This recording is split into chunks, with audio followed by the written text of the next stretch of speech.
Sir, Gandhi ಹೆಸರಲ್ಲಿ ಇದ್ದಿದ್ದ ಈ ಯೋಜನೆಯನ್ನ ಇದೀಗ ರಾಮನ ಹೆಸರಲ್ಲಿ ಮಾಡ್ತಿದ್ದಾರೆ. ಇದರಿಂದ ಬಡವರಿಗೆ ಏನಾದರೂ ಒಳ್ಳೇದಾಗುತ್ತಾ?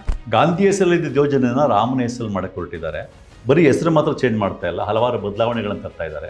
ರಾಮನ ಹೆಸರಲ್ಲಿ ಮಾಡಕ್ಕೆ ಹೋದಾಗ ಅದು ರಾಮರಾಜ್ಯದ ಥರ, ರಾಮರಾಜ್ಯ ಅಂತ ಏನು ಹೇಳ್ತಾರೆ ಆ ರೀತಿ ಬಡವ್ರಿಗೆ ಒಳ್ಳೇದು ಮಾಡಬೇಕಾಗಿತ್ತು. ಆದರೆ ಇವರು ತರಕ್ಕೆ ಹೊರಟಿರ್ತಕ್ಕಂಥ ಬದಲಾವಣೆಗಳು ಗ್ರಾಮೀಣ ಭಾಗದ ಬಡವರನ್ನ ಮತ್ತಷ್ಟು ಕಡುಬಡವರನ್ನಾಗಿ ಮಾಡುತ್ತೆ ಅನ್ನೋದು ಅತ್ಯಂತ ಸ್ಪಷ್ಟ. ಈಗ ವಿಬಿಜಿ ರಾಮ್ಜಿ ಅಡಿಯಲ್ಲಿ ರಾಜ್ಯಗಳು 40% ಹಣವನ್ನ ನೀಡಬೇಕು ಅಂತ ಹೇಳುತ್ತೆ. ನೋಡಿ, ಕರ್ನಾಟಕ ಇಡೀ ದೇಶದಲ್ಲಿ ಅತ್ಯಂತ 2ನೇ GST ಕಟ್ಟುವಂಥ ರಾಜ್ಯ. ಮತ್ತೆ ವಾರ್ಷಿಕ ತಲಾದಾಯದಲ್ಲಿ ತಗೊಂಡ್ರೂ ಕೂಡ ರಾಜ್ಯ ಇಡೀ ದೇಶದಲ್ಲೇ ಮೇಲ್ಮಟ್ಟದಲ್ಲಿದೆ. ಇಷ್ಟೆಲ್ಲ ಇದ್ದಾಗ್ಯೂ ಕೂಡ ಕರ್ನಾಟಕ ರಾಜ್ಯಕ್ಕೇನೆ ಈ ಉದ್ಯೋಗ ಖಾತ್ರಿ ಯೋಜನೆ ಅಡಿಯಲ್ಲಿ ಬರುವಂಥ ಖರ್ಚಲ್ಲಿ 40% ಭರಿಸಬೇಕು ಅಂತಂದ್ರೆ ನಿಜಕ್ಕೂ ನಿಯರ್ಲಿ ಇಂಪಾಸಿಬಲ್. ಇನ್ನು ಉಳಿದ ರಾಜ್ಯಗಳ ಕತೆ ನೀವು ತಗೊಳ್ಳಿ, ಏನಾಗ್ಬೋದು ಅಂತ ಹೇಳ್ಬಿಟ್ಟು. ಹೀಗಿದ್ದಾಗ ಈ ಯೋಜನೆ ಹೇಗೆ ಫಲಪ್ರದ ಆಗುತ್ತೆ ಅಂತ ಎಲ್ಲರೂ ಯೋಚನೆ ಮಾಡಬೇಕಾಗುತ್ತೆ. ಈಗ ಟೆಕ್ನಾಲಜಿಯನ್ನು ಬಳಸ್ಕೊಂಡು ನಾವು ಹೆಚ್ಚಿನ ಉದ್ಯೋಗವನ್ನ ಸೃಷ್ಟಿ ಮಾಡ್ತೀವಿ ಅಂತ ಹೇಳ್ತಾರೆ. ಇದು ನಿಜಕ್ಕೂ ಆಗೋ ಕೆಲಸನ? ನೋಡಿ, ಗ್ರಾಮೀಣ ಉದ್ಯೋಗ ಖಾತ್ರಿ ಯೋಜನೆ ಅಡಿ ಯಾರು ಕೆಲಸ ಮಾಡಕ್ಕೆ ಹೊರಡ್ತಾರೋ ಅವ್ರದ್ದು KYC ಮಾಡ್ತೀವಿ ಅಂತ ಹೊರಟ್ಬಿಟ್ಟೇನೆ ಇಲ್ಲಿ ತನಕ 1.5 ಕೋಟಿಯಷ್ಟು ಜನ ಕೆಲಸದಿಂದ ವಂಚಿತರಾಗಿದ್ದಾರೆ. ಇನ್ನು ಬಯೋಮೆಟ್ರಿಕ್ಸು ಮತ್ತೆ ಮೊಬೈಲಲ್ಲಿ ನೀವು ಅಪ್ಲೈ ಮಾಡಬೇಕು ಅಂತೆಲ್ಲ ತರಕ್ಕೆ ಹೊರಟಿದ್ದಾರಲ್ಲ, ಇದರಿಂದ ಇನ್ನು ಕೋಟ್ಯಂತರ ಜನ ಈ ಉದ್ಯೋಗ ಖಾತ್ರಿ ಯೋಜನೆಯಿಂದ ವಂಚಿತರಾಗುವುದು ನಿಶ್ಚಿತ. ನಮಸ್ಕಾರ, ADN.comಗೆ ಸ್ವಾಗತ. ನಾನು ಸಪನ. ಗ್ರಾಮೀಣ ಭಾಗದಲ್ಲಿ ಉದ್ಯೋಗ ಸೃಷ್ಟಿಗೆ ಅಂತ 2005ರಲ್ಲಿ ಮಹಾತ್ಮ ಗಾಂಧಿ ರಾಷ್ಟ್ರೀಯ ಉದ್ಯೋಗ ಖಾತ್ರಿ ಯೋಜನೆ ಜಾರಿಯಲ್ಲಿದ್ದು ನಮಗೆಲ್ಲ ಗೊತ್ತೇ ಇದೆ. ಗ್ರಾಮೀಣ ಭಾಗದಲ್ಲಿ ಉದ್ಯೋಗ ಸೃಷ್ಟಿಯ ವಿಷಯದಲ್ಲಿ ಈ ಯೋಜನೆ ತಂದುಕೊಟ್ಟ ಸಕಾರಾತ್ಮಕ ಫಲಿತಾಂಶದಿಂದಾಗಿ ಈ ಯೋಜನೆ ಬಗ್ಗೆ ಅಂತಾರಾಷ್ಟ್ರೀಯ ಮಟ್ಟದಲ್ಲಿ ಮೆಚ್ಚುಗೆ ವ್ಯಕ್ತ ಆಗಿದ್ದು ಕೂಡ ನಾವು ಗಮನಿಸಿದ್ದೀವಿ. ಕೊರೋನಾ ಲಾಕ್ಡೌನ್ ಸಮಯದಲ್ಲಿ ಈ ಯೋಜನೆ ಹೇಗೆ ಕೋಟ್ಯಾಂತರ ಜನರನ್ನ ಕಾಪಾಡಿತ್ತು ಅನ್ನೋದನ್ನು ಕೂಡ ನಾವು ಗಮನಿಸಿದ್ದೀವಿ. ಇದನ್ನೆಲ್ಲ ಗಮನಿಸಿನೇ ನಗರ ಪ್ರದೇಶಗಳಲ್ಲೂ ಕೂಡ ಈ ರೀತಿಯ ಅರ್ಬನ್ ಎಂಪ್ಲಾಯ್ಮೆಂಟ್ ಗ್ಯಾರಂಟಿ ಸ್ಕೀಮ್ ತರಬೇಕು ಅಂತ ಹಲವು ಅರ್ಥಶಾಸ್ತ್ರಜ್ಞರು ಕೇಂದ್ರಕ್ಕೆ ಸಲಹೆ ಕೊಟ್ಟಿದ್ದು ಕೂಡ ಉಂಟು. ಆದ್ರೆ ಈಗ ಕೇಂದ್ರದ ಮೋದಿ ಸರ್ಕಾರ ಮನರೇಗಾ ಯೋಜನೆಯನ್ನ ವಿಕಸಿತ ಭಾರತ ಉದ್ಯೋಗ ಖಾತ್ರಿ ಹೆಸರನ್ನ ಬದಲಿಸೋದಕ್ಕೆ ಹೊರಟಿರೋದಷ್ಟೇ ಅಲ್ಲದೆ ಮೂಲ ಯೋಜನೆಯಲ್ಲೂ ಕೂಡ ಹಲವು ಬದಲಾವಣೆಗಳನ್ನ ತರೋದಕ್ಕೆ ಹೊರಟಿದೆ. ಈ ಬದಲಾವಣೆಗಳು ಈ ಹೊಸ ಹೆಸರೇ ಸೂಚಿಸುವಂತೆ ನಿಜವಾದ ವಿಕಸಿತ ಭಾರತಕ್ಕೆ ದಾರಿ ಮಾಡಿಕೊಡುತ್ತಾ, ಅಥವಾ ಈಗಾಗಲೇ ನಿರುದ್ಯೋಗದಿಂದ ನರಳ್ತಾ ಇರೋ ದೇಶವನ್ನ ಮತ್ತಷ್ಟು ಸಂಕಷ್ಟಕ್ಕೆ ತಳ್ಳುತ್ತಾ ಅನ್ನೋದನ್ನ ರಾಜಕೀಯ ವಿಶ್ಲೇಷಕರಾದ ಡಾಕ್ಟರ್ ಬಸವರಾಜು BC ಅವರ ಜೊತೆಗೆ ಚರ್ಚೆ ಮಾಡೋಣ. ಸರ್, ಮೊದಲೇದಾಗಿ ಕಾರ್ಯಕ್ರಮಕ್ಕೆ ಸ್ವಾಗತ. ಸರ್, ಇವಾಗ ಮನರೇಗಾ ಬದಲಿಗೆ ಹೊಸದಾಗಿ ವಿಬಿಜಿ ರಾಮ್ಜಿ ಯೋಜನೆಯನ್ನ ತರಕ್ಕೆ ಹೊರಟಿದ್ದಾರೆ. ಇದ್ರ ಬಗ್ಗೆ ನಿಮ್ಮ ಮೊದಲ ಅನಿಸಿಕೆ ಏನು? ಇವರು ಮಹಾತ್ಮ ಗಾಂಧಿ ರಾಷ್ಟ್ರೀಯ ಉದ್ಯೋಗ ಖಾತ್ರಿ ಯೋಜನೆ 2005, ಅದರ ಹೆಸರನ್ನು ಮಾತ್ರ ಬದಲಾವಣೆ ಮಾಡ್ತಾ ಇಲ್ಲ. Viksit Bharat guarantee for Rozgar and Ajeevika mission ಅಂತ ಏನು ತರಕ್ಕೆ ಕೊಟ್ಟಿದ್ದಾರಲ್ಲ, ಅದು ಹೆಸರನ್ನು ಮಾತ್ರ ಬದಲಾವಣೆ ಮಾಡ್ತಾ ಇಲ್ಲ, ಹಲವಾರು ಮುಖ್ಯ ಬದಲಾವಣೆಗಳನ್ನ ಯೋಜನೆ ಒಳಗಡೆನೂ ತರ್ತಾ ಇದ್ದಾರೆ. ಈ ಬದಲಾವಣೆಗಳನ್ನ ಏನು ತರಕ್ಕೆ ಕೊಟ್ಟಿದ್ದಾರಲ್ಲ, ಈ ಬದಲಾವಣೆಗಳು ಯಾವ ಕಾರಣಕ್ಕೂ ಇಂಡಿಯಾ ವಿಕಸಿತ ಭಾರತ ಆಗೋದಕ್ಕೆ ಹೆಲ್ಪ್ ಮಾಡಲ್ಲ. ಇದು ಇಲ್ಲಿ ನಮ್ಗೆ ಗಮನಿಸಬೇಕಾಗಿರೋದು ಒಂದು ಅಂಶ ಏನು ಅಂತಂದರೆ, ಮೋದಿಯವರಿಗೆ ಈ ಮನರೇಗಾ ಯೋಜನೆ ಬಗ್ಗೆ ಒಲವೇ ಇರಲಿಲ್ಲ. ಅವರು 2015ರಲ್ಲಿ ಪಾರ್ಲಿಮೆಂಟಲ್ಲಿ ಭಾಷಣ ಮಾಡ್ತಾ ಹೇಳ್ತಾರೆ ಏನಂತ ಅಂತಂದರೆ, ಈ ಮನರೇಗಾ ಯೋಜನೆ ಏನಿದೆ ಇದು UPA ಸರ್ಕಾರದ ಫೇಲ್ಯೂರ್ಗಳಿಗೆ ಒಂದು ಬೆಸ್ಟ್ ಎಕ್ಸಾಂಪಲ್ಲು. ಹಾಗಾಗಿ ಇದು ಅವರ ವೈಫಲ್ಯಗಳ ಪಳೆಯುಳಿಕೆಯಾಗಿ ಉಳ್ಕೊಳ್ಳಿ ಅಂತಲೇ ಜನಕ್ಕೆ ಗೊತ್ತಾಗಲಿ ಇದು ವೈಫಲ್ಯ ಅಂತೇಳಿನೇ ಇದನ್ನು ಪಳೆಯುಳಿಕೆಯಾಗಿ ನಾನು ಉಳಿಸ್ಕೊಳ್ತೀನಿ ಅಂತ ಹಿಂಗೆ ಮಾಡ್ಕೊಂಬಂದರು. ಅದಕ್ಕೆ ಪೂರಕವಾಗಿ ಅವರು ವರ್ಷದಿಂದ ವರ್ಷಕ್ಕೆ ಮನರೇಗಾ ಸ್ಕೀಮ್ಗೆ ಎಷ್ಟು ಹಣ ಕೊಡಬೇಕಾಗಿತ್ತೋ ಅದನ್ನು ಯಾವ ವರ್ಷನೂ ಕೊಟ್ಟಿಲ್ಲ. ಆಲ್ಮೋಸ್ಟ್ ನೋಡಿ, ಈ ವರ್ಷ 86,000 ಕೋಟಿ ಕೊಟ್ಟಿದ್ದಾರೆ, ಹೋದ ವರ್ಷನೂ 86,000 ಕೋಟಿ. ವರ್ಷದಿಂದ ವರ್ಷಕ್ಕೆ ಜಾಸ್ತಿ ಆಗಬೇಕಲ್ವಾ? ಇಲ್ಲ. ಇನ್ನು ಎಕನಾಮಿಸ್ಟ್ಗಳಂತೂ ಮನರೇಗಾ ಸ್ಕೀಮ್ ಭಾಳ ಒಳ್ಳೆಯದು, ಇದಕ್ಕೆ ಕನಿಷ್ಠ 2 ಲಕ್ಷ ಕೋಟಿ ವರ್ಷ ಕೊಡಬೇಕು ಅಂತ ಹೇಳ್ತಾನೆ ಬಂದಿದ್ದಾರೆ. ಇಲ್ಲಿ ತನಕ ಕೊಟ್ಟಿಲ್ಲ. ಎಷ್ಟು ಸಾಧ್ಯ ಆಗುತ್ತೋ ಅಷ್ಟನ್ನೂ ಕೂಡ ಕಡಿಮೆ ಮಾಡ್ತಾ ಬಂದಿದ್ದಾರೆ. ಕಡಿಮೆ ಫಿಕ್ಸ್ ಮಾಡಿರ್ತಾರೆ ಮಾಡುವಾಗಲೇ ಬಜೆಟಲ್ಲಿ, ಅದನ್ನೂ ಕೂಡ ರಾಜ್ಯಗಳಿಗೆ ಸರಿಯಾದ ಟೈಮಲ್ಲಿ ಕೊಟ್ಟಿಲ್ಲ. ಇವ್ರ ಉದ್ದೇಶ ಏನಾಗಿತ್ತು, ಅದನ್ನು ಮುಳುಗಿಸ್ಬೇಕು ಅಂತಲೇ ಆಗಿತ್ತು. ಆದರೆ ಅಷ್ಟೇ ಮಾಡಿದ್ರು ಕೂಡ ಅದಕ್ಕೆ ಡಿಮ್ಯಾಂಡ್ ಬರ್ತಾನೆ ಇತ್ತು. ಹಾಗಾಗಿ ಇಡೀ ವ್ಯವಸ್ಥೆನೇ ಬದಲಾಯಿಸಿ, ಯೋಜನೆಯ ಮುಖ್ಯ ಕಾನೂನುಗಳನ್ನೇ ಬದಲಾಯಿಸ್ಬಿಟ್ಟು ಹೊಸ ಹೆಸರಲ್ಲಿ ವಿಬಿಜಿ ರಾಮ್ಜಿನ ಹೊಸ ಹೆಸರಲ್ಲಿ ತರಕ್ಕೆ ಹೊರಟಿದ್ದಾರೆ. ಇದು ಈ ದೇಶದ ಬಡವರನ್ನು ಮತ್ತಷ್ಟು ಕಡುಬಡವರನ್ನಾಗಿ ಮಾಡುತ್ತೆ. ಗ್ರಾಮೀಣ ಭಾಗದ ಬಡವರು ಇದರಿಂದ ಮತ್ತಷ್ಟು ಸಂಕಷ್ಟಕ್ಕೆ ಸಿಗಾಕ್ಕೊಳ್ತಾರೆ. ನೋಡಿ, ರಘುರಾಮ್ ರಾಜನ್ ಹೇಳ್ತಾರೆ ಏನಂತ, ಈ ದೇಶದಲ್ಲಿ ಅನ್ಎಂಪ್ಲಾಯ್ಮೆಂಟ್ ಈ ಮಟ್ಟಕ್ಕಿದೆ, ಇಷ್ಟು ದೊಡ್ಡ ಮಟ್ಟದ ಅನ್ಎಂಪ್ಲಾಯ್ಮೆಂಟ್ ಇಟ್ಕೊಂಡು 2047ಗೆ ಯಾವುದೇ ಕಾರಣಕ್ಕೂ ಇಂಡಿಯಾ ವಿಕಸಿತ ಭಾರತ ಆಗ್ಲಿಕ್ಕೆ ಸಾಧ್ಯ ಇಲ್ಲ ಅಂತ ರಘುರಾಮ್ ರಾಜನ್ ಹೇಳ್ತಾರೆ.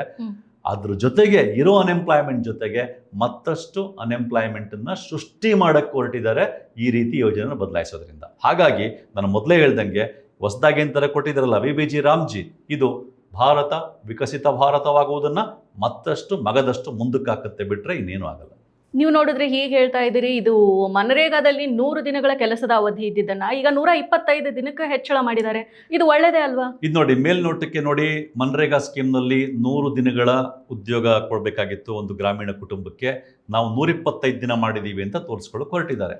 ಆದರೆ ವಾಸ್ತವ ನೋಡಿ, ಮನ್ರೇಗಾ ಸ್ಕೀಮ್ನಲ್ಲಿ 100 ದಿನಗಳ ಉದ್ಯೋಗದ ಅವಧಿ ಇದ್ದಾಗಲೂ ಕೂಡ ಒಂದು ಗ್ರಾಮೀಣ ಕುಟುಂಬಕ್ಕೆ ಅಂದರೆ ವರ್ಷದಲ್ಲಿ 100 ದಿನಗಳ ಕಾಲ ಉದ್ಯೋಗ ಕೊಡಬೇಕು ಒಂದು ಗ್ರಾಮೀಣ ಕುಟುಂಬಕ್ಕೆ ಅಂತಿತ್ತು.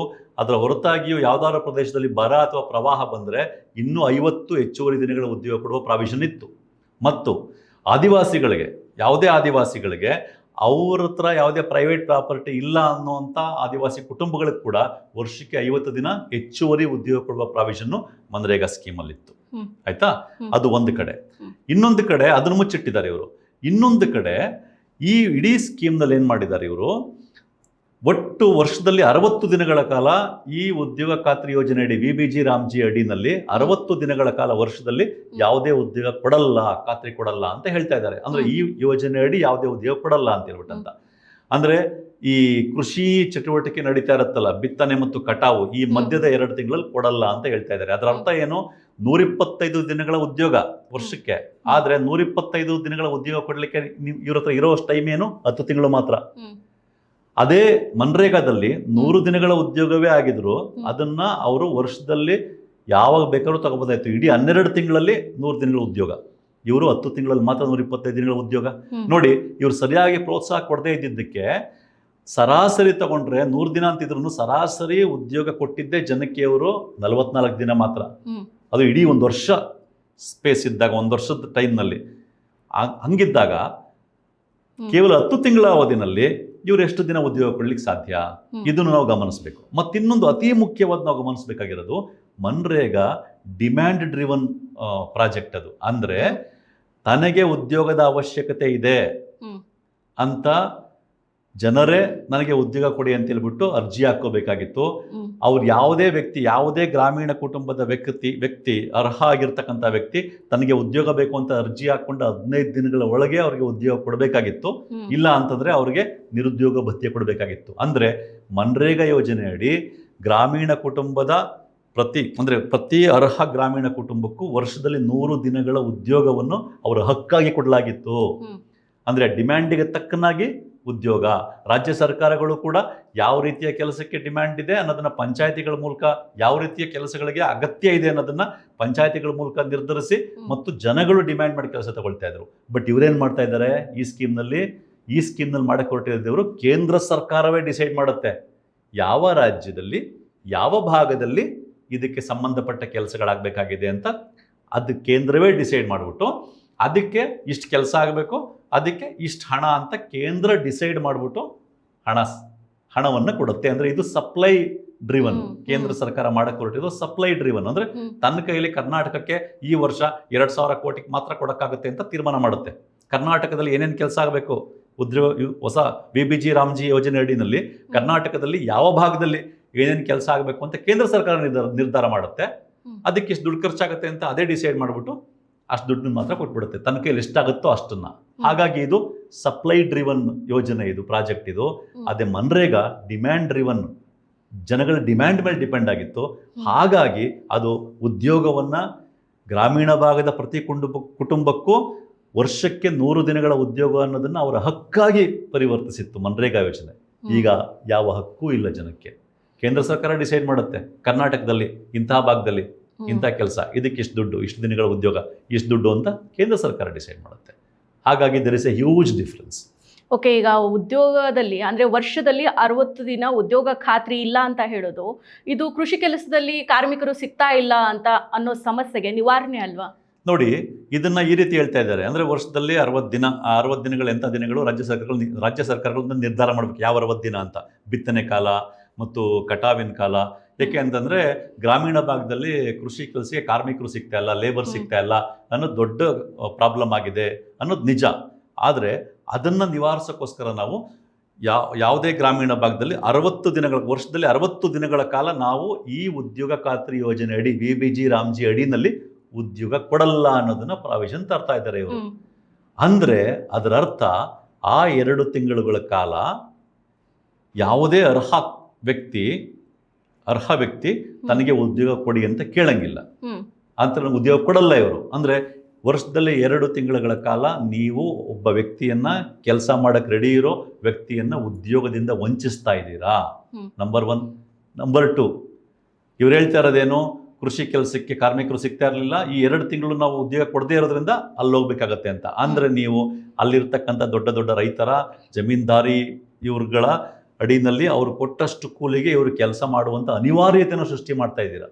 ಅಂದ್ರೆ ಆ 2 ತಿಂಗಳು ಕೆಲಸ ಕೊಡಲ್ಲ, ನೀವು ಉದ್ಯೋಗ ಕೊಡಲ್ಲ, ಆದ್ರೆ ಅವ್ರಿಗೆ ಅಗತ್ಯ ಇರ್ತದೆ, ಉದ್ಯೋಗ ಅಗತ್ಯ ಇರುತ್ತೆ, ನೀವು ಕೊಡಲ್ಲ. ಆಗ ಅನಿವಾರ್ಯವಾಗಿ ಅವರು ಅಲ್ಲಿಯ ಜಮೀನ್ದಾರ ಕಡಿಮೆ ಕೂಲಿ ಕೊಟ್ಟರು ಕೂಡ ಕೆಲಸಕ್ಕೆ ಹೋಗ್ಲೇಬೇಕು ಅನ್ನೋ ಒಂದು ಅಸಹಾಯಕತೆಗೆ ಈ ಗ್ರಾಮೀಣ ಭಾಗದ ಜನರನ್ನು ತಳ್ತಾ ಇದ್ದೀರಾ. ಪರಿಶುದ್ಧ ನಂದಿನಿ ಹಾಲಿನಿಂದ ತಯಾರಿಸಿದ ನೈಜ ನಂದಿನಿ ಐಸ್ ಕ್ರೀಮ್ಸ್. ಸರ್, ಈಗ ನೀವು ಹೇಳ್ತಾ ಹೋದ್ರಿ ಮನರೇಗಾ ಡಿಮ್ಯಾಂಡ್ ಡ್ರಿವನ್ ಆಗಿತ್ತು, ಆದರೆ ಇದು BBG ರಾಮ್ಜಿ ಸಪ್ಲೈ ಡ್ರಿವನ್ ಆಗಿದೆ ಅಂತ. ಇದರ ನಡುವಿನ ವ್ಯತ್ಯಾಸ ಏನು, ಇದರದ ಅನುಕೂಲ ಏನು, ಅನಾನುಕೂಲಗಳೇನು? ನೋಡಿ, ಮನ್ರೇಗಾದಲ್ಲಿ ಡಿಮ್ಯಾಂಡ್ ಡ್ರಿವನ್ ಅಂತಂದ್ರೆ ಮನರೇಗಾ ಸ್ಕೀಮ್ನಲ್ಲಿ ಒಂದು ಗ್ರಾಮೀಣ ಕುಟುಂಬಕ್ಕೆ ವರ್ಷದಲ್ಲಿ 100 ದಿನಗಳ ಉದ್ಯೋಗವನ್ನು ಖಾತ್ರಿಗೊಳಿಸಲಾಗಿತ್ತು. ಯಾವುದೇ ವ್ಯಕ್ತಿ ತನಗೆ ಉದ್ಯೋಗ ಬೇಕು ಅಂತ 15 ದಿನದ ಅರ್ಜಿ ಹಾಕಿದ 15 ದಿನದೊಳಗಡೆ ಅವ್ರಿಗೆ ಉದ್ಯೋಗ ಕೊಡಲೇಬೇಕಾಗಿತ್ತು. ಕೊಡಲಿಲ್ಲ ಅಂತಂದ್ರೆ ನಿರುದ್ಯೋಗ ಭತ್ಯೆಯನ್ನು ಕೊಡಬೇಕಾಗಿತ್ತು. ಅದರರ್ಥ ಮನ್ರೇಗಾ ಸ್ಕೀಮ್ನಲ್ಲಿ ಆ ಉದ್ಯೋಗವನ್ನು ಖಾತ್ರಿಗೊಳಿಸಲಾಗಿತ್ತು, ಉದ್ಯೋಗವನ್ನು ಅವರ ಹಕ್ಕಾಗಿ ಕೊಡಲಾಗಿತ್ತು. ಮತ್ತು ಆ ವ್ಯಕ್ತಿಗಳು ಅಥವಾ ಗ್ರಾಮೀಣ ಕುಟುಂಬ ತಮಗೆ ಉದ್ಯೋಗ ಬೇಕು ಅಂತ ಅನ್ನಿಸ್ದಾಗ ಉದ್ಯೋಗ ಬೇಕು ಅಂತ ಅರ್ಜಿ ಹಾಕ್ಕೊಳ್ತಿದ್ರು, ಅವ್ರಿಗೆ ಉದ್ಯೋಗ ಕೊಡಲಾಗ್ತಾ ಇತ್ತು. ಅಂದರೆ ಅಲ್ಲಿಯ ಡಿಮ್ಯಾಂಡಿಗೆ ತಕ್ಕನಾಗಿ ಉದ್ಯೋಗವನ್ನು ಕೊಡಲಾಗ್ತಾ ಇತ್ತು. ಹಾಗಾಗಿ ಅದನ್ನು ಡಿಮ್ಯಾಂಡ್ ಡ್ರಿವನ್ ಅಂತ ಕೇಳ್ತೀವಿ. ಹಾಗಾಗಿ ಪ್ರತಿ ವರ್ಷ ಪ್ರತಿ ರಾಜ್ಯವೂ ಕೂಡ ಒಂದು ಲೆಕ್ಕಾಚಾರ ಹಾಕಿ ಕೇಂದ್ರ ಸರ್ಕಾರಕ್ಕೆ ಒಂದು ತನ್ನ ಕಡೆಯಿಂದ ಡಿಮ್ಯಾಂಡನ್ನು ಕೊಡ್ತಾ ಇತ್ತು. ನಮ್ಮ ರಾಜ್ಯದಲ್ಲಿ ಈ ವರ್ಷ ಮನ್ರೇಗಾ ಸ್ಕೀಮ್ ಅಡಿಯಲ್ಲಿ ಇಂತಿಂಥ ಕೆಲಸಗಳಾಗಬೇಕಾಗಿದೆ, ಇಷ್ಟು ಉದ್ಯೋಗದ ದಿನಗಳು, ಹಾಗಾಗಿ ಅದಕ್ಕೆ ಇಷ್ಟು ಹಣ ಬೇಕು ಅನ್ನೋದನ್ನು, ಹಣ ಆಗಲಿ ಮೆಟೀರಿಯಲ್ ಆಗಲಿ ಅನ್ನೋದನ್ನು, ಈ ಮೆಟೀರಿಯಲ್ಲು ಹಣ ಎಲ್ಲವನ್ನೂ ಸೇರಿ ಇಷ್ಟು ಬೇಕು ಅಂತ ಒಂದು ಡಿಮ್ಯಾಂಡ್ ಲಿಸ್ಟನ್ನು ರಾಜ್ಯ ಸರ್ಕಾರಗಳು ಕೊಡ್ತಾ ಇದ್ವು. ಅದಕ್ಕೆ ತಕ್ಕನಾಗಿ ಬಜೆಟಲ್ಲಿ ಕೇಂದ್ರ ಸರ್ಕಾರ ಎಷ್ಟು ಡಿಮ್ಯಾಂಡ್ ಇದೆ ಎಲ್ಲ ರಾಜ್ಯಗಳಿಂದ ಸೇರಿ ಅದಕ್ಕೆ ತಕ್ಕನಾಗಿ ಕೇಂದ್ರ ಸರ್ಕಾರ ಬಜೆಟಲ್ಲಿ ಹಣವನ್ನು ಅಲೋಕೇಟ್ ಮಾಡ್ತಾ ಇತ್ತು. ಮತ್ತು ಆ ಹಣ ಅಲೋಕೇಟ್ ಮಾಡಿದ್ದನ್ನು ಮತ್ತೆ ರಿವೈಸ್ ಮಾಡುವ ಅವಕಾಶವೂ ಕೂಡ ಇತ್ತು ಮನ್ರೇಗಾ ಸ್ಕೀಮಲ್ಲಿ. ಉದಾಹರಣೆಗೆ ಎಲ್ಲ ರಾಜ್ಯಗಳಿಂದ ಬಂದಂಥ ಡಿಮ್ಯಾಂಡು, ಪ್ರತಿ ರಾಜ್ಯದಲ್ಲೂ ಎಷ್ಟು ಉದ್ಯೋಗಕ್ಕೆ ಡಿಮ್ಯಾಂಡ್ ಇದೆ, ಎಷ್ಟು ಜನರಿಂದ ಡಿಮ್ಯಾಂಡ್ ಇದೆ, ಏನೇನು ಕೆಲಸಕ್ಕೆ ಡಿಮ್ಯಾಂಡ್ ಇದೆ, ಇಷ್ಟೆಲ್ಲ ಲೆಕ್ಕ ಹಾಕಿದಾಗ 75,000 ಕೋಟಿ ಬೇಕಾಗುತ್ತೆ ಅಥವಾ 1 ಲಕ್ಷ ಕೋಟಿ ಬೇಕಾಗುತ್ತೆ ಅಂತ ಲೆಕ್ಕ ಹಾಕೊಂಡು ಬಜೆಟಲ್ಲಿ 1 ಲಕ್ಷ ಕೋಟಿ ಅಲಾಟ್ ಮಾಡಿದರೆ, ಅದಾದ ಮೇಲೆ ಪುನಃ ಹೆಚ್ಚಿನ ಜನಗಳು ಹಣ ಇನ್ನು ನಮಗೆ ಕೆಲಸ ಬೇಕು ಅಂತ ಇನ್ನೂ ಹೆಚ್ಚಿನ ಅರ್ಹ ಕುಟುಂಬಗಳು ಕೇಳಿದಾಗ, ಆಗ ಆ ಸ್ಕೀಮ್ ಅಡಿನಲ್ಲಿ 1 ಲಕ್ಷ ಕೋಟಿ ಅಲಾಟ್ ಮಾಡಿದರೆ ಇನ್ನೂ ಒಂದು 20,000 ಕೋಟಿ 30,000 ಕೋಟಿ ಎಕ್ಸ್ಟ್ರಾ ಹಣವನ್ನು ಕೊಡಲಿಕ್ಕೆ, ಹೆಚ್ಚುವರಿ ಹಣವನ್ನು ಕೊಡಲಿಕ್ಕೆ ಅಲ್ಲಿ ಒಂದು ಪ್ರಾವಿಷನ್ ಇತ್ತು. ಹಾಗಾಗಿ ಈ ಮನ್ರೇಗಾ ಸ್ಕೀಮು ಡಿಮ್ಯಾಂಡ್ ಡ್ರಿವನ್, ಅಂದರೆ ಗ್ರಾಮೀಣ ಭಾಗದಲ್ಲಿನ ಅರ್ಹ ಕುಟುಂಬಗಳು ತಮಗೆ ಕೆಲಸ ಬೇಕು ಅಂತ ಅವ್ರು ಡಿಮ್ಯಾಂಡ್ ಮಾಡ್ತಿದ್ರಲ್ಲ, ಅದ್ರ ಬೇಸಿಸ್ ಮೇಲೆ ಅವ್ರಿಗೆ ಅವ್ರಿಗೆ ಉದ್ಯೋಗವನ್ನು ಕೊಡುವಂಥದ್ದು, ಅದಕ್ಕೆ ಅಗತ್ಯ ಇರ್ತಕ್ಕಂಥ ಹಣಕಾಸನ್ನು ಹೊಂದಿಸುವುದು ಇರ್ತಾ ಇತ್ತು. ಹಾಗಾಗಿ ಅದು ಡಿಮ್ಯಾಂಡ್ ಡ್ರಿವನ್. ಇಲ್ಲೇನು ಮಾಡಿದ್ದಾರೆ, ಇಲ್ಲಿ ಜನಗಳನ್ನ ಕೇಳೋದೇ ಇಲ್ಲ, ರಾಜ್ಯ ಸರ್ಕಾರಗಳನ್ನು ಕೇಳಲ್ಲ, ಕೇಂದ್ರ ಸರ್ಕಾರನೇ ಕರ್ನಾಟಕದಲ್ಲಿ ಯಾವ ಭಾಗದಲ್ಲಿ ಏನೇನು ಕೆಲಸ ಆಗಬೇಕಾಗಿದೆ ಅನ್ನೋದನ್ನು ಕೇಂದ್ರ ಸರ್ಕಾರ ಒಂದು ಮೆಕ್ಯಾನಿಸಮ್ ಮೂಲಕ ತಾನೇ ಡಿಸೈಡ್ ಮಾಡಿ ಅದಕ್ಕೆ ಎಷ್ಟು ಹಣ ಬೇಕಾಗ್ತದೆ ಅಂತ ತಾನೇ ಅಸೆಸ್ ಮಾಡಿಬಿಟ್ಟು ಅದನ್ನು ಕರ್ನಾಟಕ ರಾಜ್ಯಕ್ಕೆ ಅಷ್ಟು ಹಣ ಕೊಟ್ಬಿಡುತ್ತೆ. ಅದು ಏನು ಅಷ್ಟು ಹಣ ಕೊಟ್ಬಿಡುತ್ತೆ ಅಂದಾಗ ಅದನ್ನ ಪೂರ್ತಿ ಕೊಡಲ್ಲ, ಅದನ್ನ ಮುಂದೆ ಮಾತಾಡೋಣ. ಒಟ್ಟಿನಲ್ಲಿ ಕೇಂದ್ರ ಸರ್ಕಾರ ಡಿಸೈಡ್ ಮಾಡುತ್ತೆ, ಇಂಥ ಭಾಗದಲ್ಲಿ ಇಷ್ಟು ಕೆಲಸ ಆಗಬೇಕಾಗಿದೆ, ಇದಕ್ಕೆ ಇಷ್ಟು ಹಣ ಅಂತ ಮಾಡುತ್ತೆ. ಹಂಗೆ ಮಾಡುವಾಗ ಕೇಂದ್ರ ಸರ್ಕಾರ ಏನು ಮಾಡುತ್ತೆ ಅಂತಂದರೆ, ತಾನು ಈ ವರ್ಷ ಒಟ್ಟು ಈ ಸ್ಕೀಮ್ಗೆ ಉದ್ಯೋಗ ಖಾತ್ರಿ ಸ್ಕೀಮ್ಗೆ, BBG ರಾಮ್ಜಿ ಸ್ಕೀಮ್ಗೆ ಒಟ್ಟು ಈ ವರ್ಷ ಎಷ್ಟು ಹಣವನ್ನು ಖರ್ಚು ಮಾಡಬೇಕು ಅಂತ ಲೆಕ್ಕಾಚಾರ ಹಾಕಿರುತ್ತಲ್ಲ, ಅದರ ಬೇಸಿಸ್ ಮೇಲೆ ರಾಜ್ಯಗಳಿಗೆ ಹಂಚಿಕೆ ಮಾಡುತ್ತೆ. ಮೊದಲೇನಿತ್ತು, ರಾಜ್ಯಗಳಲ್ಲಿ ಬಂದಿಂದ ಡಿಮ್ಯಾಂಡನ್ನು ಆಧರಿಸಿ ಬಜೆಟಲ್ಲಿ ಅಲೋಕೇಶನ್ ಮಾಡ್ತಾ ಇತ್ತು. ಈಗ ತನ್ನ ಕೈಯಲ್ಲಿ ಎಷ್ಟು ಕೊಡೋಕ್ಕಾಗುತ್ತೋ ಅಷ್ಟನ್ನ ಮಾತ್ರ ಅಲೋಕೇಟ್ ಮಾಡುತ್ತೆ. ಉದಾಹರಣೆಗೆ ಮನ್ರೇಗಾ ಸ್ಕೀಮ್ನಲ್ಲಿ ಕರ್ನಾಟಕ ಲೆಕ್ಕಾಚಾರ ಹಾಕಿ ಎಷ್ಟೆಷ್ಟು ಬೇಕಾಗತ್ತೆ ಅಂತ ತನಗೆ ಈ ವರ್ಷ ಈ ಸ್ಕೀಮ್ನಲ್ಲಿ 10,000 ಕೋಟಿ ಬೇಕು ಅಂತ ಒಟ್ಟು 10,000 ಕೋಟಿ ಖರ್ಚಾಗತ್ತೆ ಅಂತ ಡಿಮ್ಯಾಂಡನ್ನು ಸಲ್ಲಿಸಬಹುದಾಗಿತ್ತು. ಅದಕ್ಕೆ ತಕ್ಕನಾಗಿ ಕೇಂದ್ರ ಸರ್ಕಾರ ಹಣವನ್ನು ಅಲೋಕೇಟ್ ಮಾಡಬೇಕಾಗಿತ್ತು. ಈಗೇನು ಅಂತಂದ್ರೆ ಕೇಂದ್ರ ಸರ್ಕಾರ ಡಿಸೈಡ್ ಮಾಡುತ್ತೆ ಕರ್ನಾಟಕ ರಾಜ್ಯಕ್ಕೆ ಇಂತಿಂಥ ಕೆಲಸ ಆಗಬೇಕಾಗಿದೆ ಅಂತ ಅದೇ ಡಿಸೈಡ್ ಮಾಡಿಬಿಟ್ಟು ಸೊ ಕೇಂದ್ರ ಸರ್ಕಾರದ ಕೈಯಲ್ಲಿ ಈ ವರ್ಷ ಕರ್ನಾಟಕಕ್ಕೆ ಕೊಡೋಕ್ಕಾಗುವಂಥದ್ದು 4,000 ಕೋಟಿ ಮಾತ್ರ, ಅಷ್ಟು ಮಾತ್ರ ಕೊಡುತ್ತೆ. ಅಷ್ಟರಲ್ಲಿ ರಾಜ್ಯ ಸರ್ಕಾರ ಎಲ್ಲೆಲ್ಲಿ ಕೆಲಸ ಮಾಡಿಸ್ಬೇಕು ಅಂತ ಕೇಂದ್ರನೇ ಡಿಸೈಡ್ ಮಾಡಿರುತ್ತೆ, ಅದನ್ನ ರಾಜ್ಯ ಸರ್ಕಾರ ಮಾಡಿಸ್ಬೇಕು ಅಷ್ಟೇ. ಹಂಗಾಗಿ ಇದು ಸಪ್ಲೈ ಡ್ರಿವನ್ ಅಂತ ಕರೀತೀವಿ. ಸೊ ಹಿಂಗಿದ್ದಾಗ ಏನಾಗುತ್ತೆ, ಡಿಮ್ಯಾಂಡ್ ಡ್ರಿವನ್ ಇದ್ದಾಗ ಜನರು ತಮ್ಮ ಅಗತ್ಯಕ್ಕೆ ತಕ್ಕನಾಗಿ ಕೇಳ್ತಾರೆ, ಅಗತ್ಯ ಇದ್ದ ಕೆಲಸ ಕೇಳ್ತಾರೆ, ಕೆಲಸ ಕೊಡಬೇಕು. ಈಗ ಜನಕ್ಕೆ ಅಗತ್ಯ ಇದ್ರೂ ಅವ್ರು ಕೇಳಂಗೆ ಇಲ್ಲ, ಒಟ್ಟರೆ ಇತ್ತು ಇಲ್ಲ ಅಂದ್ರೆ ಕೆಲಸ ಇಲ್ಲ. ಇದು ಪ್ರಾಬ್ಲಮ್. ಓಕೆ, ಈ ಯೋಜನೆಯಲ್ಲಿ ರಾಜ್ಯಗಳದ್ದು ಏನೂ ರೋಲ್ ಇಲ್ಲ ಅಂತ ಅಂದಾಗ ಕೇಂದ್ರ ಸರ್ಕಾರನೇ ಸಂಪೂರ್ಣ ಹಣ ಏನಾದರೂ ನೀಡುತ್ತಾ? ನೋಡಿ, ಮನ್ರೇಗಾ ಸ್ಕೀಮಲ್ಲಿ ಏನಾಗ್ತಾ ಇತ್ತು ಗೊತ್ತಾ, ಮನ್ರೇಗಾ ಸ್ಕೀಮ್ನಲ್ಲಿ ಜನಗಳಿಗೆ ಏನು ಉದ್ಯೋಗ ಮಾಡಿದ್ದಕ್ಕೆ, ಕೆಲಸ ಮಾಡಿದ್ದಕ್ಕೆ, ಅಂದ್ರೆ ಅರೆಕುಶಲ ಕೆಲಸಗಳು, ಒಂದು ಕೆರೆ ಹೂಳಿತದಾಗಿರ್ಬೋದು, ಒಂದು ಸೇತುವೆ ನಿರ್ಮಾಣ, ಅಥವಾ ಕೆಲವರು ಅವ್ರ ತೋಟದಲ್ಲಿ ವೈಯಕ್ತಿಕ ಕೆಲಸ ಮಾಡಿಸ್ಕೊಂಡ್ರು ಅಂದ್ರೆ ಯಾರೋ ಒಬ್ರು ಅವ್ರ ತೋಟದಲ್ಲಿ ಇಂಗುಗುಂಡಿ ಮಾಡಿಸ್ತಾರೆ ಅಥವಾ ಬದು ಕ್ಲೀನ್ ಮಾಡಿಸ್ತಾರೆ, ಅದಕ್ಕೂ ಕೂಡ ನರೇಗಾ ಸ್ಕೀಮ್ ಅಡಿನಲ್ಲೇನೆ ಕಾರ್ಮಿಕರನ್ನ ಬಳಸ್ಕೋಬಹುದಾಗಿತ್ತು ಅಂತಿತ್ತು. ಅದಕ್ಕೆ ಸರ್ಕಾರದಿಂದನೇ ಹಣ ಕೊಡ್ಲಾಗ್ತಿತ್ತು. ಈ ಕೆಲಸ ಮಾಡಿದವ್ರಿಗೆ ಏನು ಹಣವನ್ನ ಕೊಡ್ಲಾಗ್ತಾ ಇತ್ತು ಅದಕ್ಕೆ 100% ಕೇಂದ್ರ ಸರ್ಕಾರನೇ ಕೊಡ್ತಾ ಇತ್ತು. ಆದ್ರೆ ಆ ಕೆಲಸಗಳು ಮಾಡಿಸುವಾಗ ಕೆಲವು ಸರಿ ಮೆಟೀರಿಯಲ್ಗಳನ್ನ ಬಳಸ್ತಾ ಇದ್ರಲ್ಲ, ಆ ಮೆಟೀರಿಯಲ್ಗಳಲ್ಲಿ 25% ಅಷ್ಟು ಹಣ ರಾಜ್ಯ ಸರ್ಕಾರಗಳು ಕೊಡ್ತಾ ಇದ್ವು, 75% ಅಷ್ಟು ಹಣ ಕೇಂದ್ರ ಸರ್ಕಾರ ಕೊಡ್ತಾ ಇತ್ತು. ಈಗ ಅಂದ್ರೆ ಒಟ್ಟಾರೆಯಾಗಿ ತಗೊಂಡಾಗ ಮನ್ರೇಗಾ ಸ್ಕೀಮ್ನಲ್ಲಿ ಒಟ್ಟು ಎಷ್ಟು ಖರ್ಚಾಗ್ತಿತ್ತೋ ಅದರಲ್ಲಿ 90% ಅಷ್ಟು ಹಣ ಕೇಂದ್ರ ಸರ್ಕಾರ ಕೊಡ್ತಾ ಇತ್ತು, 10% ಮಾತ್ರ ರಾಜ್ಯ ಸರ್ಕಾರಗಳು ಕೊಡಬೇಕಾಗಿತ್ತು. ಅಕಸ್ಮಾತ್ ಎಲ್ಲೋ ಒಂದು ಕಡೆ ಯಾವುದೋ ಕಾರಣಕ್ಕೆ, ಉದಾಹರಣೆಗೆ ಎಲ್ಲೋ ಬರ ಬಂತು, 100 ದಿನಗಳ ಬದಲು 150 ದಿನ ಎಕ್ಸ್ಟ್ರಾ ಕೆಲಸ ಮಾಡಿಸ್ತಾರೆ, ಎಕ್ಸ್ಟ್ರಾ ಉದ್ಯೋಗ ದಿನಗಳು ಕೊಡ್ತಾರೆ, ಆಗ ಅದಕ್ಕೆ ತಗುಲುವ ಹೆಚ್ಚುವರಿ ಖರ್ಚನ್ನು ಕೂಡ ಕೇಂದ್ರ ಸರ್ಕಾರ ಕೊಡ್ತಾ ಇತ್ತು. ಒಟ್ಟಾರೆಯಾಗಿ ಏನು ಅಂತಂದ್ರೆ 90% ಅಷ್ಟು ಕೇಂದ್ರ ಸರ್ಕಾರ, 10% ಅಷ್ಟು ರಾಜ್ಯ ಸರ್ಕಾರ.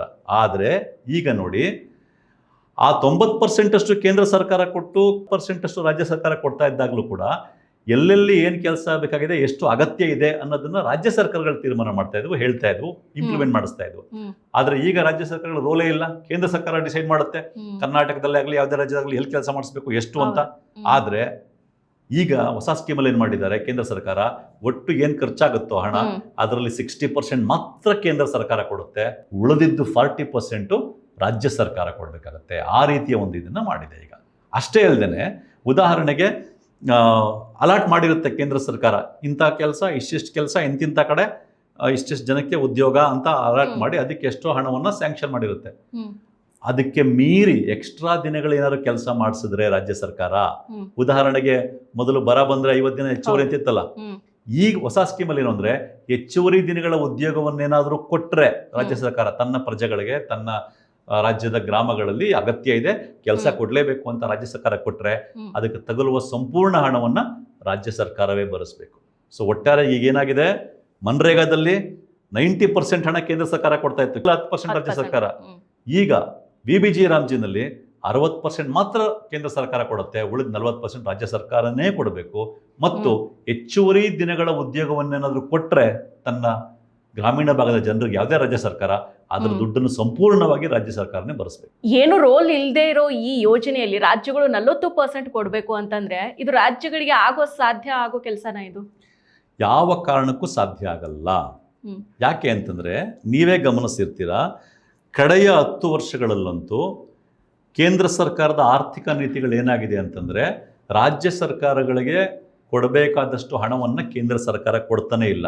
ರಾಜ್ಯ ಸರ್ಕಾರಗಳ ತೆರಿಗೆ ಪಾಲನೆ ಸರಿಯಾಗಿ ಕೊಡ್ತಾ ಇಲ್ಲ, ಅಂದ್ರೆ ಅನೌನ್ಸ್ ಆಗಿರೋ ತೆರಿಗೆ ಪಾಲನೆ ಸರಿಯಾಗಿ ಕೊಡ್ತಾ ಇಲ್ಲ. ರಾಜ್ಯ ಸರ್ಕಾರಗಳು ಕೇಳ್ತಾ ಇರೋದೇನು, ಒಟ್ಟು ತೆರಿಗೆ ಸಂಗ್ರಹದಲ್ಲಿ 50% ಕೊಡಿ ಅಂತ. ಆದರೆ 15 ಫಿನಾನ್ಸ್ ಕಮಿಷನ್ನು ಫಿಕ್ಸ್ ಎಷ್ಟು ಮಾಡಿದೆ, 41% ಕೊಡಬೇಕು ರಾಜ್ಯ ಸರ್ಕಾರಗಳಿಗೆ ಅಂತ. ಆ 41%ಅನ್ನೂ ಕೂಡ ಕೇಂದ್ರ ಸರ್ಕಾರ ರಾಜ್ಯ ಸರ್ಕಾರಗಳಿಗೆ ಕೊಡ್ತಾ ಇಲ್ಲ. GST ಬಂದ ಮೇಲಂತೂ ರಾಜ್ಯ ಸರ್ಕಾರಗಳಿಗೆ ತಮ್ಮದೇ ಆದ ಸಂಪನ್ಮೂಲಗಳನ್ನ ಕ್ರೋಢೀಕರಿಸ್ಕೊಳ್ಳೋಕ್ಕೆ ಸಾಧ್ಯನೇ ಇಲ್ಲ, ಎಲ್ಲದಕ್ಕೂ ಕೇಂದ್ರದ ಮೇಲೆ ಡಿಪೆಂಡ್ ಆಗಿರಬೇಕು. ಆದರೆ ಕೇಂದ್ರ ಕೊಡಬೇಕಾದದನ್ನು ಕೊಡ್ತಾ ಇಲ್ಲ. ಈಗ ನೋಡಿ, 41% ಕೊಡಬೇಕು ತನ್ನ ರಾಜ್ಯಗಳಿಗೆ ತೆರಿಗೆ ಪಾಲು, ಆದರೆ ಸೆಸ್ಸು, ಸರ್ಚಾರ್ಜು ಅಂತ ಹಾಕಿ ಆ್ಯಕ್ಚುಲಿ ಕೇಂದ್ರ ಸರ್ಕಾರ ರಾಜ್ಯಗಳಿಗೆ ಕೊಡ್ತಾ ಇರೋದು ಕೇವಲ 35ರಿಂದ 36% ಮಾತ್ರ. ಅಂಥದ್ರಲ್ಲೂ ಕೂಡ ಕರ್ನಾಟಕದಂಥ ರಾಜ್ಯಗಳಿಗೆ ಅತ್ಯಂತ ದೊಡ್ಡ ಅನ್ಯಾಯ ಮಾಡ್ತಾ ಬಂದಿದೆ. ಈ ರೀತಿ GST ಸಿಸ್ಟಮ್ ಬಂದ ಮೇಲೆ ರಾಜ್ಯಗಳಿಗೆ ದೊಡ್ಡ ತೆರಿಗೆಯ ಹೊಡೆತ ಬಿದ್ದಿದೆ.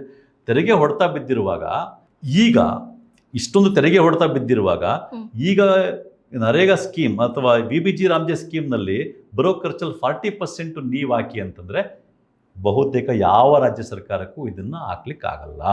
ಯಾಕೆ ಅಂತಂದರೆ ಎಲ್ಲ ರಾಜ್ಯ ಸರ್ಕಾರಗಳು, ನಾಟ್ ಓನ್ಲಿ ಕರ್ನಾಟಕ, ಎಲ್ಲ ರಾಜ್ಯಗಳೂ ಕೂಡ ಇವತ್ತು ಹಣಕಾಸಿನ ವಿಷಯದಲ್ಲಿ ಗಂಭೀರ ಕೊರತೆಯನ್ನು ಎದುರಿಸ್ತಾ ಇವೆ. ಅದಕ್ಕೆ ಮುಖ್ಯ ಕಾರಣ ಕೇಂದ್ರದ ತೆರಿಗೆ ನೀತಿ. ಅದರಲ್ಲೂ ದಕ್ಷಿಣದ ರಾಜ್ಯಗಳಲ್ಲಂತೂ ಇನ್ನೂ ಹೆಚ್ಚಿನ ತಾರತಮ್ಯಕ್ಕೊಳಗಾಗಿವೆ. ಈ ಪರಿಸ್ಥಿತಿ ಈಗಿರೋದ್ರಿಂದ ಆ 40%ಅನ್ನು ರಾಜ್ಯ ಸರ್ಕಾರಗಳು ಭರಿಸೋದು ನಿಜಕ್ಕೂ ಅತ್ಯಂತ ಕಷ್ಟ ಸಾಧ್ಯ, ನಿಯರ್ಲಿ ಇಂಪಾಸಿಬಲ್ ಅಂತ ಹೇಳ್ಬೋದು. ಓಕೆ, ಈಗ ಹೆಸರು ಬದಲಾವಣೆಗೂ ಕೂಡ ಹೆಚ್ಚು ದುಡ್ಡು ವೆಚ್ಚ ಆಗುತ್ತೆ ಅಂತ ಪ್ರಿಯಾಂಕಾ ಗಾಂಧಿ ಅವರು ಹೇಳಿದ್ದಾರೆ. ಇದು ನಿಜಾನಾ ಸುಳ್ಳ? ಹೌದು. ಈಗ ತಮಾಷೆ ಏನಂತಂದರೆ, ಇವರು ಮನ್ರೇಗಾ ಸ್ಕೀಮ್ ಅಂತ ಜಾರಿಯಲ್ಲಿದ್ದಾಗ ವರ್ಷದಿಂದ ವರ್ಷಕ್ಕೆ ಹಣನೇ ಕೊಡ್ತಾ ಇರಲಿಲ್ಲ, ಅದಕ್ಕೆ ಕೊಡಬೇಕಾದಷ್ಟು ಹಣ ಕೊಡ್ತಾ ಇರಲಿಲ್ಲ. ಆದರೆ ಹೆಸರು ಬದಲಾವಣೆ ಮಾತ್ರ ಮಾಡಕ್ಕೆ ಹೊರಟಿದ್ದಾರೆ. ಮತ್ತು ನೀವು ಗಮನಿಸಿರ್ತೀರ, ಅನೇಕ ಯೋಜನೆಗಳಿಗೆ ಹಿಂಗೆ ಹೆಸರು ಬದಲಾವಣೆ ಮಾಡಿದ್ದಾರೆ. ಇವರೇನು ಹೊಸದಾಗಿ ಜಾರಿಗೆ ತಂದಿರೋ ಸ್ಕೀಮ್ಗಳು 10% ಇರ್ಬೋದು, 90% ಸ್ಕೀಮ್ಗಳು ಹೆಸರು ಬದಲಾವಣೆ ಮಾಡಿರೋದು. ಈಗ ಮನ್ರೇಗಾ ಸ್ಕೀಮಲ್ಲೂ ಅಷ್ಟೇ, ಇವರು ಮನ್ರೇಗಾಗೆ ಹಣನೇ ಕೊಡ್ತಾ ಇಲ್ಲ ಸರಿಯಾಗಿ, ಆದರೆ ಹೆಸರು ಬದಲಾವಣೆ ಮಾಡಿ ಕೊಟ್ಟಿದ್ದಾರೆ. ಅಲ್ಲಿ ಹಣ ಕೊಡೋಕ್ಕೆ ದುಡ್ಡಿಲ್ಲ ಅಂತ ಹೇಳ್ತಾರೆ. ಮತ್ತೆ ಹೊಸ ಸ್ಕೀಮಲ್ಲಿ ಏನು ಮಾಡ್ತಾ ಇದ್ದಾರೆ, BBG ರಾಮ್ಜಿನಲ್ಲಿ 40% ರಾಜ್ಯ ಸರ್ಕಾರ ಕೊಡಬೇಕು ಅಂತ ಹೇಳ್ತಾ ಇದ್ದಾರೆ. ಹಂಗೆ ಹೇಳ್ತಾ ಇರೋ ಅಂದರೆ ದುಡ್ಡಿಲ್ಲ ತಮ್ಮ ಹತ್ರ ಅಂತ. ಆದರೆ ಹೆಸರು ಬದಲಾವಣೆಗೆ ದುಡ್ಡಾಗುತ್ತಲ್ಲ, ಅದಕ್ಕೆ ಮಾತ್ರ ದುಡ್ಡು ಖರ್ಚು ಮಾಡೋಕ್ಕೆ ರೆಡಿ ಇರ್ತಾರೆ. ಅಂದರೆ ಈ ರೀತಿ ಬಣ್ಣವಾಗಿ ಏನಾರು ಮಾಡಬೇಕಾದ್ರೆ ಅದನ್ನು ಕಲರ್ಫುಲ್ಲಾಗಿ ತೋರಿಸ್ಕೊಳ್ಳೋಕ್ಕೆ ಹಣ ಖರ್ಚು ಮಾಡೋಕ್ಕೆ ರೆಡಿ ಇದ್ದಾರೆ, ಪ್ರಚಾರಕ್ಕೆ ಹಣ ಖರ್ಚು ಮಾಡೋಕ್ಕೆ ರೆಡಿ ಇದ್ದಾರೆ. ಬಿಟ್ಟರೆ ನಿಜವಾದ ಉದ್ದೇಶಕ್ಕೆ ಹಣ ಖರ್ಚು ಮಾಡೋಕ್ಕೆ ರೆಡಿ ಇಲ್ಲ. ಅದಕ್ಕೆ ನಮ್ಮ ಮುಂದೆ ಇರ್ತಕ್ಕಂಥ ಇನ್ನೂ ಒಂದು ಯೋಜನೆ ಅಂತಂದರೆ, ಈ ರೀತಿ ಹಣ ಪ್ರಚಾರಕ್ಕೆ ಮಾತ್ರ ಹಣ ಖರ್ಚು ಮಾಡಿ ಆನ್ ಗ್ರೌಂಡ್ ಏನೂ ಆಗದೇ ಇರೋ ಇನ್ನೊಂದು ಯೋಜನೆ ನಿಮಗೆ ಗೊತ್ತಿರ್ಬೋದು, ಬೇಟಿ ಬಚಾವೋ ಬೇಟಿ ಪಡಾವೋ. ಅದಕ್ಕೆ ಕೋಟ್ಯಾಂತರ ರೂಪಾಯಿ ಪ್ರಚಾರಕ್ಕೆ ಖರ್ಚು ಮಾಡಿದ್ದಾರೆ ಅಷ್ಟೇ, ಆನ್ ಗ್ರೌಂಡ್ ಏನೂ ಆಗಿಲ್ಲ. Same thing here. ಇಲ್ಲಿ ನಿಜವಾದ ಉದ್ದೇಶಕ್ಕೆ ಹಣ ಖರ್ಚು ಮಾಡೋಕ್ಕೆ ರೆಡಿ ಇಲ್ಲ ಇವರು. 40% ನೀವು ಕೊಡಿ ಅಂತ ಕೇಳ್ತಾವ್ರೆ ರಾಜ್ಯಗಳಿಗೆ. ಎಕ್ಸ್ಟ್ರಾ ಉದ್ಯೋಗ ಕೊಟ್ಬಿಟ್ರೆ ನೀವೇ ಕೊಡ್ಬೇಕು ಫುಲ್ ಅಂತ ಹೇಳ್ತಾ ಇದ್ದಾರೆ. ಆದರೆ ಹೆಸರು ಬದಲಾವಣೆ ಮಾಡೋಕ್ಕೆ ಕೋಟ್ಯಾಂತರ ರೂಪಾಯಿ ಖರ್ಚಾಗುತ್ತಲ್ಲ, ಅದಕ್ಕೆ ಮಾತ್ರ ರೆಡಿ ಇದ್ದಾರೆ. ಓಕೆ, ಈಗ ರಾಜ್ಯಗಳಿಗೆ ಸಾಧ್ಯನೇ ಆಗೋದಿಲ್ಲ, ನಾವು 40% ಕೊಡೋದೇ ಇಲ್ಲ ಅಂತಂದಾಗ ಈ ಯೋಜನೆಯ ಭವಿಷ್ಯ ಏನಾಗ್ಬೋದು? ಈ ಯೋಜನೆಯ ಭವಿಷ್ಯ ಅತ್ಯಂತ ಸ್ಪಷ್ಟ. ರಾಜ್ಯ ಸರ್ಕಾರಗಳು 40% ಭರಿಸಬೇಕು ಅಂದಾಗ ಯಾವ ರಾಜ್ಯ ಸರ್ಕಾರಕ್ಕೂ ಸಾಧ್ಯ ಇಲ್ಲ. ನಮ್ಮ ಕರ್ನಾಟಕ ಮುಂದುವರೆದಿರ್ತಕ್ಕಂಥ ರಾಜ್ಯ. ಹಾಗೆ ನೋಡಿದ್ರೆ ಇಡೀ ದೇಶದಲ್ಲೇ 2ನೇ ಅತ್ಯಂತ GST ಕಟ್ಟೋ ರಾಜ್ಯ ಕರ್ನಾಟಕ, ಮತ್ತು ಇಡೀ ದೇಶದಲ್ಲಿ ಅತ್ಯಂತ ಹೆಚ್ಚಿನ ಪರ್ ಕ್ಯಾಪಿಟಲ್ ಇನ್ಕಮ್ ಹೊಂದಿರತಕ್ಕಂಥ ರಾಜ್ಯ ಕರ್ನಾಟಕ. ಮತ್ತು ಲಿಟ್ರೇಸಿ ರೇಟು ಚೆನ್ನಾಗಿದೆ. ಇಷ್ಟೆಲ್ಲ ಇರುವಂಥ ಕರ್ನಾಟಕ ರಾಜ್ಯಕ್ಕೇನೆ ಅವರು ತೆರಿಗೆಯಲ್ಲಿ ಮೋಸ ಮಾಡ್ತಾ ಇರೋದ್ರಿಂದ ತನ್ನ ಸ್ಕೀಮ್ಗಳಿಗೋಸ್ಕರ, ತನ್ನ ಯೋಜನೆಗಳಿಗೋಸ್ಕರ ಸಾಲ ಮಾಡಬೇಕಾದಂಥ ಪರಿಸ್ಥಿತಿಯಲ್ಲಿ ಕರ್ನಾಟಕ ರಾಜ್ಯ ಸರ್ಕಾರ ಇದೆ. ಹೀಗಿರುವಾಗ ಇವರು ಈ ಒಂದು BBG ರಾಮ್ಜಿನಲ್ಲಿ ತಗುಲುವ ಒಟ್ಟು ಖರ್ಚಿನಲ್ಲಿ 40% ನೀವು ಕೊಡಿ ಅಂತಂದರೆ ಕರ್ನಾಟಕ ರಾಜ್ಯಕ್ಕೂ ಇದು ಕಷ್ಟ ಆಗುತ್ತೆ. ಕರ್ನಾಟಕ ರಾಜ್ಯಕ್ಕೂ ಅಂದಾಗ, ಕರ್ನಾಟಕ ರಾಜ್ಯದಲ್ಲಿ ಕಾಂಗ್ರೆಸ್ ಅಧಿಕಾರದಲ್ಲಿರಲಿ, BJP ಅಧಿಕಾರದಲ್ಲಿರಲಿ, JDS ಅಧಿಕಾರದಲ್ಲಿರಲಿ, ಅಥವಾ ಇನ್ಯಾವುದಾದ್ರೂ ಒಂದು ಹೊಸ ಪಾರ್ಟಿ ಬಂದ ಅಧಿಕಾರದಲ್ಲಿ ಇದ್ರೂ ಕೂಡ, ಯಾರೇ ಅಧಿಕಾರದಲ್ಲಿದ್ರೂ ಇದು ಕಷ್ಟ ಆಗುತ್ತೆ.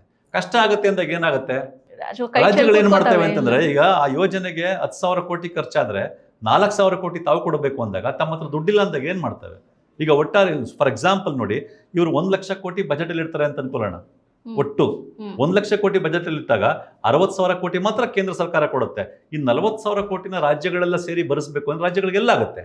ಆಗೇನು ಮಾಡ್ತವೆ ರಾಜ್ಯಗಳು, ಈ ಯೋಜನೆಗಳಲ್ಲಿ ಕೆಲಸವನ್ನು ಕೊಡುವ ಸಂಖ್ಯೆನೇ ಕಡಿಮೆ ಮಾಡಿಬಿಡ್ತವೆ. ಅಂದರೆ ಅಗತ್ಯ ಇರುತ್ತೆ, 10,000 ಕೋಟಿ ಎಷ್ಟು ಖರ್ಚಾಗಬೇಕಾಗತ್ತೆ, ಖರ್ಚು ಮಾಡಬೇಕಾಗತ್ತೆ, ಎಲ್ಲರಿಗೂ ಅಗತ್ಯ ಇರೋರಿಗೆಲ್ಲ ಕೆಲಸ ಕೊಡಬೇಕು ಅಂದರೆ ಅಂತ ಇರುತ್ತೆ ಅನ್ಕೊಳ್ಳಿ. 10,000 ಕೋಟಿ ಖರ್ಚಾದಾಗ 4,000 ಕೋಟಿ ರಾಜ್ಯಗಳು ಕೊಡ್ಬೇಕಲ್ವಾ? ಅದ್ರ ಬದಲು ಏನು ಮಾಡ್ತಾರೆ, ನಮ್ಗೆ ಕೊಡೋಕ್ಕಾಗಲ್ಲ. ಅದ್ರ ಬದಲು 10,000 ಕೋಟಿ ಅಷ್ಟು ಉದ್ಯೋಗ ಸೃಷ್ಟಿ ಮಾಡೋ ಅಗತ್ಯ ಇದೆ, ಉದ್ಯೋಗ ಕೂಡ ಅಗತ್ಯ ಇದೆ ಎಂದಾಗಲೂ ಕೂಡ ಒಂದು 5,000 ಕೋಟಿ ಅಷ್ಟೋ, ಒಂದು 4,000 ಕೋಟಿ ಅಷ್ಟು ಮಾತ್ರನೇ ಕೊಡೋವಂಥ ಕೆಲಸವನ್ನು ಮಾಡ್ತವೆ, ತಮ್ಮ ಕೈಲಿ ಆಗದೆ ಇರೋದ್ರಿಂದ. ಆಗ ಒಟ್ಟಾರೆಯಾಗಿ ಏನಾಗುತ್ತೆ, ಈ ಯೋಜನೆ ನಿಧಾನಕ್ಕೆ ತನಗೆ ತಾನೇ ನಾಶ ಆಗಿ ಹೋಗುತ್ತೆ. ಬಹುಶಃ ಇದೇ ಒಂದು ಪ್ಲ್ಯಾನ್ ಹೊರದಿರ್ಬೋದು. ಓಕೆ, ಈಗ ಮನ್ರೇಗಾದಲ್ಲಿ 90% ಇತ್ತು ಕೇಂದ್ರ ಸರ್ಕಾರ ಹಣ ಕೊಡೋದಾಗಿರ್ಬೋದು, ಬಟ್ ಇವಾಗ ಅದು 60% ಇಳಿಕೆ ಆಗಿದೆ. ಇದ್ರ ಹಿಂದಿರೋ ಹುನ್ನಾರ ಏನಿರ್ಬೋದು? ಮೊದಲು ಕೂಡ ಅವರು ಮೋದಿನೇ ಹೇಳ್ಬಿಟ್ಟಿದ್ದಾರೆ, ಏನು ಈ ಮನ್ರೇಗಾ ಸ್ಕೀಮು ಒಂದು ವೈಫಲ್ಯಗಳ UPA ಸರ್ಕಾರದ ವೈಫಲ್ಯಗಳಿಗೆ ಒಂದು ದೊಡ್ಡ ಎಕ್ಸಾಂಪಲ್ಲು. ಅದಿನ್ನೂ ಜನಕ್ಕೆ ಗೊತ್ತಾಗಬೇಕು ಇದು ದೊಡ್ಡ ವೈಫಲ್ಯ ಅಂತ. ಹಾಗಾಗಿ ಇದನ್ನ ವೈಫಲ್ಯಗಳ ಪಳೆಯುಳಿಕೆಯಾಗಿ ನಾನು ಉಳಿಸ್ಕೊಳ್ತೀನಿ ಅಂತ ಹೇಳ್ಬಿಟ್ಟಿದ್ದಾರೆ. ಅಂದ್ರೆ ಡೇ 1 ನಿಂದನೇ ಅವ್ರಿಗೆ ಇದ್ರ ಮಹತ್ವ ಅರ್ಥ ಆಗಿಲ್ಲ, ಅವ್ರಿಗೆ ಅದು ಬೇಕು ಆಗಿಲ್ಲ. ಉದ್ಯೋಗ ಸೃಷ್ಟಿ ಆಗ್ತಕ್ಕಂಥದ್ದು ಡೇ 1 ನಿಂದನೇ ಅದಕ್ಕೆ ಎಷ್ಟು ಹಣ ಕೊಡಬೇಕು ಅದನ್ನ ಕೊಡದೆ ಅದನ್ನ ನಿಧಾನಕ್ಕೆ ಸತಾಯಿಸ್ಕೊಂಡು ನಿಧಾನಕ್ಕೆ ಅದನ್ನ ಅದ್ರ ಕತ್ತಿಸುತ್ತಾ ಬಂದಿದ್ದಾರೆ. ಈಗ ಮಾಡಿಕೊಟ್ಟಿರೋದೇನೋ 40% ಒಟ್ಟು ಖರ್ಚಲ್ಲಿ 60% ಮಾತ್ರ ನಾವು ಕೊಡ್ತೀವಿ, 40% ರಾಜ್ಯಗಳು ಕೊಡಬೇಕು. ನಂಬರ್ 1. ನಂಬರ್ 2, ಇದು ತಾನು ಡಿಸೈಡ್ ಮಾಡ್ತೀನಿ ಎಲ್ಲಿ ಎಷ್ಟು ಕೆಲಸ ಇದೆ ಎಷ್ಟು ಕೊಡಬೇಕು ಅಂತ ತಾನು ಡಿಸೈಡ್ ಮಾಡ್ತೀನಿ ಅಂತ. ಅದರ ಅರ್ಥ ಏನು? ಒಟ್ಟಾರೆಯಾಗಿ ಇವರು ಏನು ಮಾಡ್ತಾರೆ ಗೊತ್ತಾ, 80,000 ಕೋಟಿ ಇದೆಯಲ್ವಾ, ಅದನ್ನ ಇನ್ನೂ ಕಡಿಮೆ ಮಾಡ್ಕೊಳ್ತಾರೆ ಒಟ್ಟಾರೆಯಾಗಿ. ಅದರಲ್ಲೂ ಕೂಡ 60% ಮಾತ್ರ ಕೊಡೋದು. ಉದ್ದೇಶ ಏನು ನೀವೇ ಅರ್ಥ ಮಾಡ್ಕೊಳ್ಳಿ. ಯಾಕಂದರೆ ಇವತ್ತು ಎಲ್ಲ ಎಕನಾಮಿಸ್ಟ್ಗಳು ಈ ವಿಷಯದಲ್ಲಿ ತಜ್ಞರು, ಕೃಷಿ ತಜ್ಞರು, ಗ್ರಾಮೀಣ ತಜ್ಞರು ಎಲ್ಲರೂ ಹೇಳ್ತಕ್ಕಂಥದ್ದು ಏನು ಅಂತಂದರೆ, ಇವತ್ತು ಗ್ರಾಮೀಣ ಭಾಗಕ್ಕೆ ಈ ಯೋಜನೆ ತುಂಬ ಒಳ್ಳೇದು ಮಾಡಿದೆ, ಆದರೆ ಇದಕ್ಕೆ ಕನಿಷ್ಠ 2 ಲಕ್ಷ ಕೋಟಿ ಅಷ್ಟು ಕೊಡಬೇಕು, ಇನ್ನೂ ಹೆಚ್ಚಿನ ಮಟ್ಟದಲ್ಲಿ ಇದನ್ನು ಇಂಪ್ಲಿಮೆಂಟ್ ಮಾಡಬೇಕು, ಇನ್ನೂ ಹೆಚ್ಚಿನ ಮಟ್ಟದಲ್ಲಿ ಇದನ್ನು ಎಫಿಷಿಯನ್ಸಿ ಜಾಸ್ತಿ ಮಾಡಬೇಕು, ಹೆಚ್ಚಿನ ಹಣ ಕೊಡಬೇಕು ಪ್ರತಿದಿನದ ಕೂಲಿಗೆ, ಮತ್ತು ಹೆಚ್ಚಿನ ಉದ್ಯೋಗದ ದಿನಗಳನ್ನ ಕೊಡಬೇಕು ಅಂತ ಹೇಳ್ತಾ ಇದ್ದಾರೆ. ಅಷ್ಟೇ ಅಲ್ಲದೆ ಸೇಮ್ ಇದೇ ಥರ ಅರ್ಬನ್ ಎಂಪ್ಲಾಯ್ಮೆಂಟ್ ಗ್ಯಾರಂಟಿ ಸ್ಕೀಮ್ ತರಬೇಕು ಅಂತ ಹೇಳ್ತಾ ಇದ್ದಾರೆ. ಹಿಂಗಿದ್ದಾಗ ಇವರು ಹೆಚ್ಚಿನ ಹಣ ಕೊಡ್ಬೇಕಲ್ವಾ?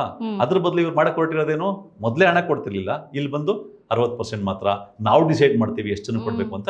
ಇವರು ಒಟ್ಟು ಉದ್ದೇಶ ಇದು. ಈ ಯೋಜನೆ ಈ ರೀತಿ ಬಡ ಜನರಿಗೆ, ಗ್ರಾಮೀಣ ಜನರಿಗೆ ಉದ್ಯೋಗ ಕೊಡುವ ಯೋಜನೆ ನಿಧಾನಕ್ಕೆ ತನಗೆ ತಾನೇ ಸತ್ತು ಹೋಗಲಿ, ತನಗೆ ತಾನೇ ಮುಳುಗು ಹೋಗಲಿ ಅನ್ನೋ ಹುನ್ನಾರ ಇದರಿಂದ ಕಾಣಿಸ್ತಾ ಇದೆ ಅಂತ ಸ್ಪಷ್ಟವಾಗಂತೂ ಅನ್ಸುತ್ತೆ. ನನಗಿಷ್ಟ ನಂದಿನಿ ತುಪ್ಪ, ಶುದ್ಧ ತುಪ್ಪ ಅಂದರೆ ನಂದಿನಿ. ಓಕೆ, ಈ ಯೋಜನೆಯಲ್ಲಿ ಅರ್ಹ ಫಲಾನುಭವಿಗಳನ್ನು ಗುರುತಿಸೋದಕ್ಕೆ ಬಯೋಮೆಟ್ರಿಕ್ಕು ಮತ್ತು ಹೊಸ ಟೆಕ್ನಾಲಜಿಗಳನ್ನು ಬಳಸ್ತೀವಿ ಅಂತ ಹೇಳ್ತಿದ್ದಾರೆ. ಸೊ ಇದರಿಂದ ಉದ್ಯೋಗಗಳು ಸಿಗ್ತಾವಾ?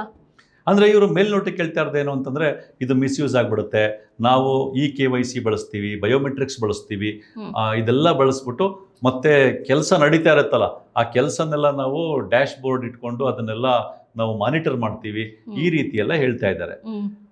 ನೋಡಿ, ಇತ್ತೀಚೆಗೆ ಮನ್ರೇಗಾ ಸ್ಕೀಮ್ ಅಂತ ಇನ್ನೂ ಹೆಸರಿರುವ ಇದರಲ್ಲೇನೆ ಈ KYC ಮಾಡ್ಸಕ್ಕೆ ಹೋದಾಗ ಇಲ್ಲಿಯ ತನಕ ಕನಿಷ್ಠ 1.5 ಕೋಟಿ ಗ್ರಾಮೀಣ ಭಾಗದ ಜನ ಅಲ್ಲಿ ತಮ್ಮನ್ನು ತಾವು ಆ ಟೆಕ್ನಾಲಜಿಲಿರೋ ಪ್ರಾಬ್ಲಮ್ಗಳಲ್ಲಿ ಇನ್ನೊಂದರಲ್ಲಿ ಅದನ್ನು ಸರಿಯಾಗಿ ಬಳಸೋಕ್ಕಾಗ್ದೇ ಉದ್ಯೋಗದಿಂದ ವಂಚಿತರಾಗಿದ್ದಾರೆ.